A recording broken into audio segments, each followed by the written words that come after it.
Le point de départ, c'est Malone, qui a 3 ans, et qui dit à un psychologue scolaire, voilà, je m'appelle Malone, j'ai 3 ans, j'ai 2 mamans. Mais il y en a une qui va mourir parce que je ne sais pas laquelle est la vraie.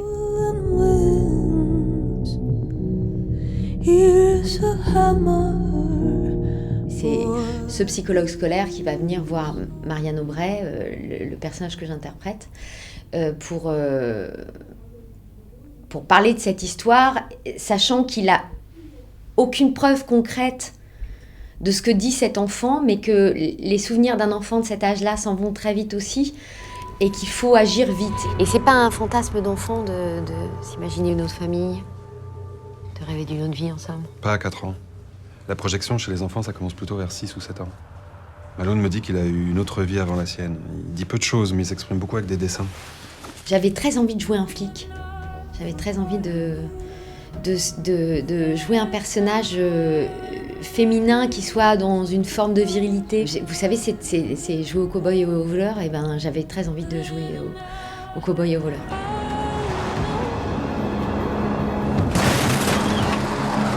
Ça passe. C'est une commandante, vraiment, mais c'est une commandante aussi au sens enfantin du terme, c'est-à-dire qu'elle aime donner des ordres, commander, engueuler tout le monde, et en même temps elle est très compétente dans son travail.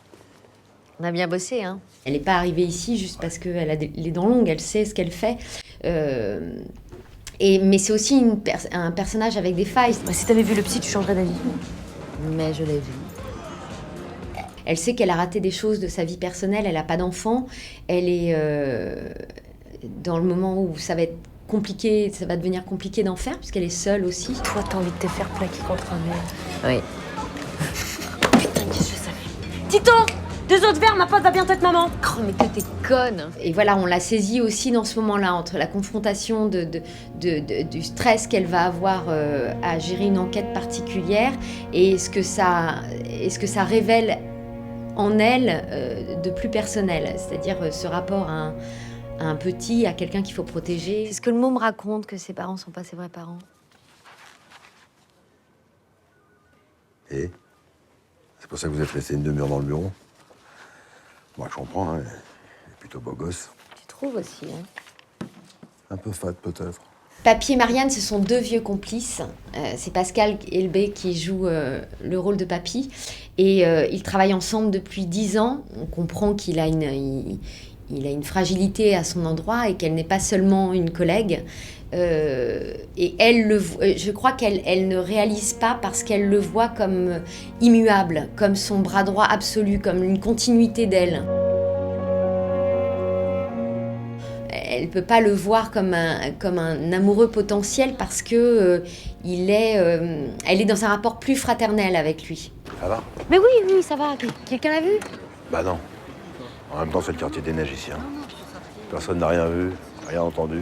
C'est totalement un personnage, Le Havre. Alors moi, je ne connaissais pas du tout cette ville.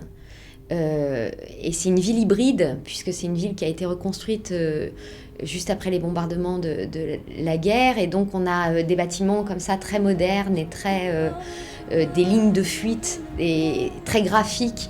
On est dans une ville qui ne ressemble à aucune autre. C'est Gotham City en même temps. Pour la fiction, c'est formidable.